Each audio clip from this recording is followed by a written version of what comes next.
Welcome back. Let's look ahead at two of the most talked about upcoming films. From Academy Award-winning filmmaker Peter Jackson comes The Hobbit, An Unexpected Journey. The first in a trilogy of films adapting the ever-popular masterpiece by The Hobbit, J.R.R. Tolkien's adventure follows the journey of lead character Bilbo Baggins, who is swept into an epic quest to reclaim the lost dwarf kingdom of Erebor from the fearsome dragon Smaug. The film will be released on December the 14th this year, so let's give it a watch. Over the misty mountains cold, to dungeons deep and caverns old, the pines were roaring on the height, the winds were moaning in the night, the fire was red, flaming spread, the trees like torches blazed with light. I cannot guarantee his safety. Understood. Nor will I be responsible for his fate.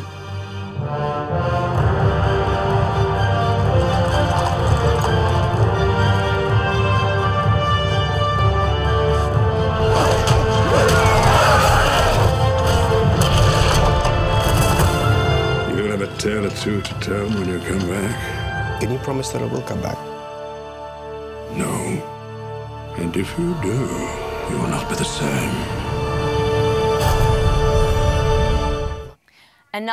Another release for the new year is Les Miserables in cinemas from the 11th of January 2013. Victor Hugo's story will be transferred to the big screen by British filmmaker Tom Hooper. Les Miserables tells an enticing story of broken dreams and unrequited love, passion, sacrifice and redemption. Hugh Jackman, Russell Crowe, Anne Hathaway and Helena Bonham Carter are some of the stars in the cast, so make sure that you don't miss that one.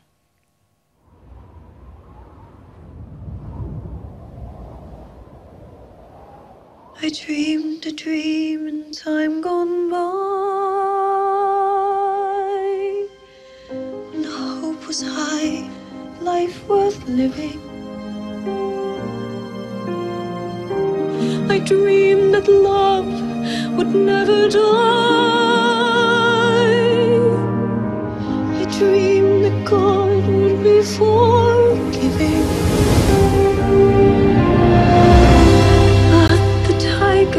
Come at night, with their voices soft as thunder.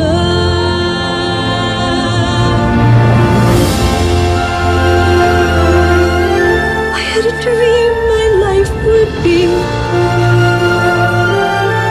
so different from this hell I'm living, so different now from what it seems.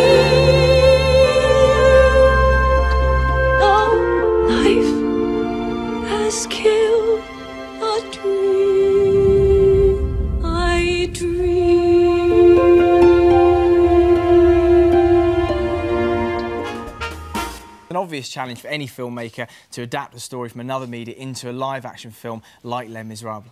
Let's take a look at what some of the viewers' opinions are about adaptations of novels into animation.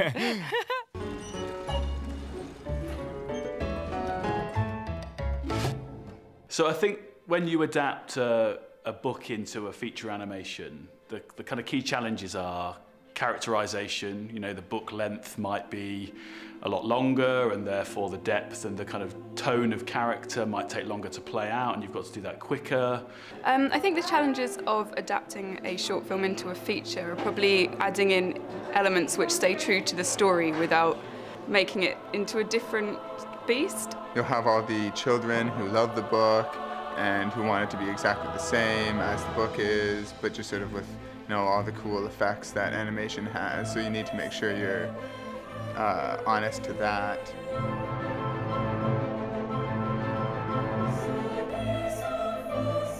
The one that comes to mind is Persepolis, and I thought that was actually better than the graphic novel visually.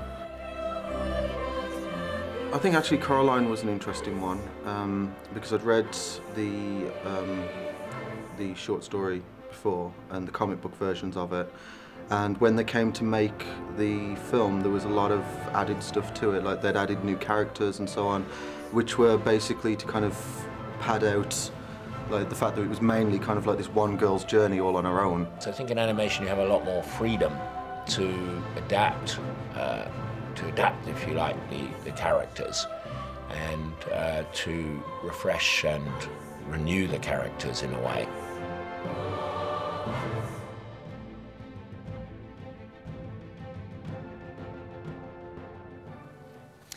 Now, she's young, Greek, beautiful and talented. She portrayed the secretary in the Berberian sound studio, a British film directed by Peter Strickland, and more recently she experienced the high life as one of the Bond girls in SkyFall. We'd very much like to welcome to the studio Tonia Sotiropoulou.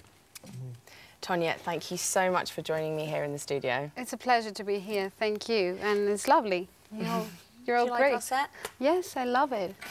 It's pretty wonderful. No, thank you for having me. Oh, it's absolutely my pleasure. Now, I'm so interested in you, so I'm going to take you all the way back to the beginning. You're from Greece and you made the move to London. What was the thinking behind this decision? I moved to London 4 years ago and I wanted to do film. I mean, I've been an actress for 8 years now. I'm 25 years old and I really love London because it's sort of a centre for British films, European and American films as well. So I thought it would be the best place to be, and that's why I decided to move here. So do you think then, I'm right in saying from what you've just said, that it's the centre hub for Europeans? It's better to come to London before we make the big leap to Hollywood? I think so. I mean, I prefer to do that. And I also love the discipline that London offers you and the way the industry works here. So yes, I think you can focus a lot more on what exactly you want to achieve when you're an actor, and you can either, you know, focus on trying to do blockbusters but also do really beautiful arty films. So that's why. And talking about blockbusters, SkyFall, you're in it. Let's take a quick look at the trailer. Country. England. Gun. Shot. Agent. Provocateur. Murder. Employment. Skyfall.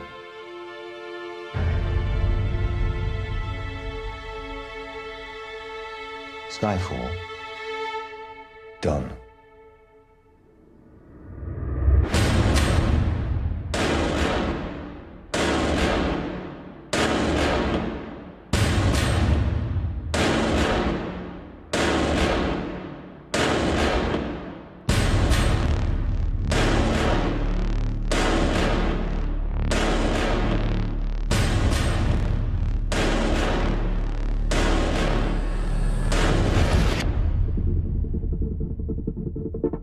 Some men are coming to kill us.